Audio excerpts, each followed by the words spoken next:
My name is Claudio Saes, and today I'm going to walk you through my process of a monochrome portrait in charcoal. Let's cover the tools of the trade. So we'll start with the basics, which is pencil. So in this small thin case, I carry some pencils. I will going to cover some of these. The brand I use the most for this type of portraits is General's Charcoal. They come into 3 grades. It's hard, medium, and soft. They come like this when you buy them. Then you will have to sharp them. This one is not sharp. I will sharp for this video. And they come with these grades, right? Like soft, medium, and hard. And as you use them, you'll see that they are very rich, right? So you can see that the darks are really dark using the soft one. When you use the medium one, for example, this one, this is the medium, and as you sharpen them, they will become smaller. And that's why I use this pencil extender, right, to give me a better grip when I'm doing shading or when I'm doing sketching. This one is the medium one, and you can see it's completely different in terms of the shades and the intensity that you have of the black, right? When you use the hard one, this is the hard one, basically you will see it's even gentler over the paper. And this one we use for sketching, right? So when you put the designs, the details, where the lines will be covered, right? When you're doing the sketch for the eyes, for the noses and everything else, you will have, more gentle tool to do that. So these are the pencils, and these are the most important tools that you're going to use. Now, we have the same manufacturer. They do these charcoal sticks, right? So if you look closely, you will see they are General's Charcoal. They have, again, they have the same grades, right? The one which is the harder, the medium, and the softer, right? And as you use them, you will see they will, have the same effect, right? So this is the hard one, just pressing slightly harder, right? But that you have it. This one is the soft one, as you can see, and you can use it like that. You can give strokes with that to cover larger areas, and then you have the darker ones, and the darker ones, they are for the contrast, right? These are the rich darks that you can put in your portrait or in your monochromatic portrait drawing. Okay, now this is for covering the paper, right, the substrate. Now, how do you remove it? So this is the secret, right? Needed eraser.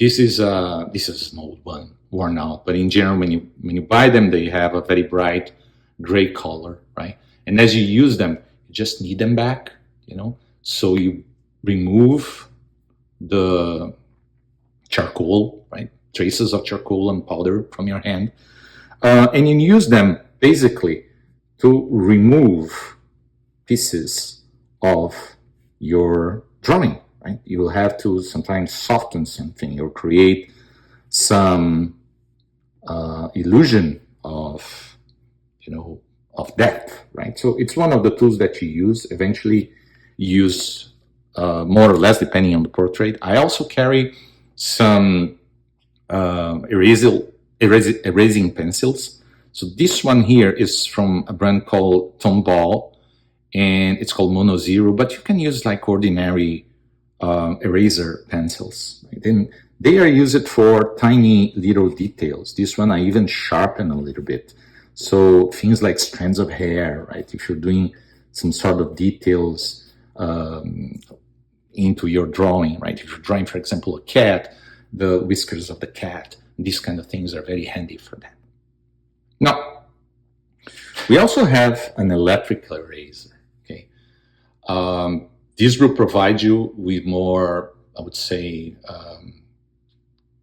sharp edges if you use them, right? So basically, you can see here dark, right? And if you come here and you use it, it will basically create like a small hole, right? Because it will remove good part of it, right? This is Derwent.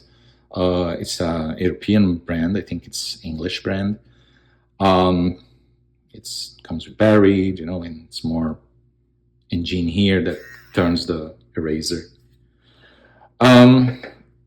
Okay, this is for removal. Now, when you're doing these portraits, you'll have to have or add highlights. For example, things for the tiny areas in the eye, for example, or details in the lips, the moisture into eyes or lips. And people use a lot of these tools, gel tools. I rather prefer to use gouache. This brand is from Talens. It's also an European brand. It's quite good. It's very rich, very dense. When you open that up, right, you will see the color. It's really, really bright. You don't need to use a lot of that, but as you dip it, right, you can see it covers completely the area. And then as you use it, you can create some details, some highlights for the things you are creating. Yes. Sometimes when the paper is not a white paper, it is a gray or darker shade of paper, I can use a white pencil. It's a charcoal pencil. It's also this one. It's a little tiny, right? It's last one I have here, unfortunately. I don't use them quite regularly these days, but they are from Generals as well. And these are pretty neat when you have a non-white surface, so you can use it in order to create subtle details. So let's cover sharpening your pencils, okay? So as you buy your pencil, they come like this, and you need to start to remove some of that. I use one of these blades, right, that you can buy. I prefer not using the tool itself. I'm just careful to touch at the part which doesn't have the blade. And what I do is basically I remove very gently every part of that, as you can see. And as you're doing that, you are removing a little bit of the cover of the pencil. And sometimes this is a exercise in patience as you're doing this.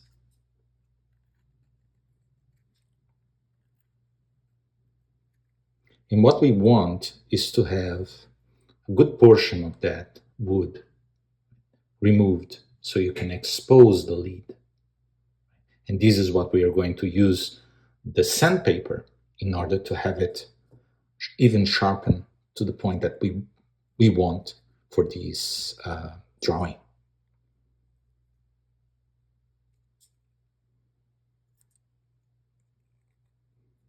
As you can see, you're reaching the core of the pencil, right? And this is the most difficult part that you have to be very careful in doing. So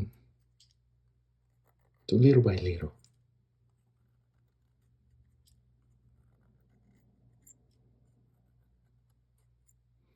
As you remove, you can see you get exposure to that part. And why do you want that? You want that because you want to have strokes in your drawing, right? So you don't want to have things, which are not allowing you, right, to do that.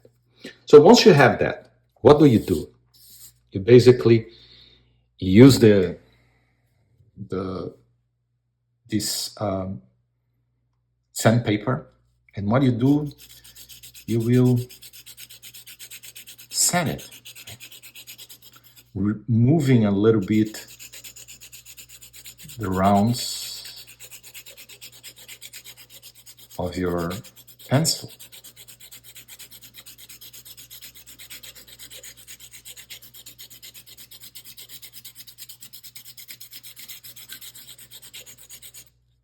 If you do it, there's a lot of, then you can see, if you use it like that, you will have more detail lines, right? If you use it like that, you will have broader strokes that you can use. So we will do that with each one of these pencils. This is the soft one, the one that produces richer darks. And as you do it, you can see, you will get this, this is not good actually. So there is a lot of bumps into this one, but let me remove a little bit more.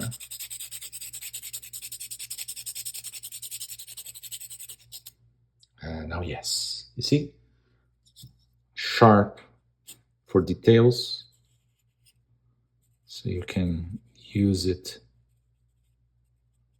for very tiny details of your drawing, eyelashes and these kind of things, right, that we'll have in your drawing, right? And then more richer darks as you go. Make sense? All right, now let's cover the substrate, or in other words, the paper that you're going to use in order to perform the drawing. There are several brands in the market. As you can see, we have two Strathmore, one for charcoal, one Bristol, regular Bristol, smooth. So the differences are the following. As you do this, right, this paper is thicker and it's very smooth. There is no texture into this, which is good for some drawings. Maybe it's the kind of effect that you want to achieve. But if you want a more textured background, something like what is shown here into this image, you may use these ones. They are thinner, but they have some texture. I think it's the ideal texture for this kind of drawings using charcoal. There is another brand which is called Canson. They have this tainted paper, which is made for pastel. And these are quite good. Here I have some, these ones I just cut out from a larger sheet. And as you can see, they are more textured. And they come in different colors as well. You can have them blue, you can have them in several different colors. Okay.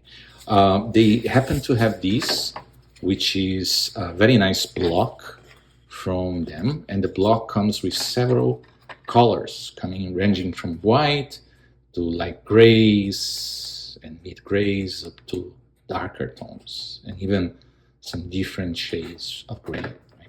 So what happens when you draw and do drawings into papers like these, right?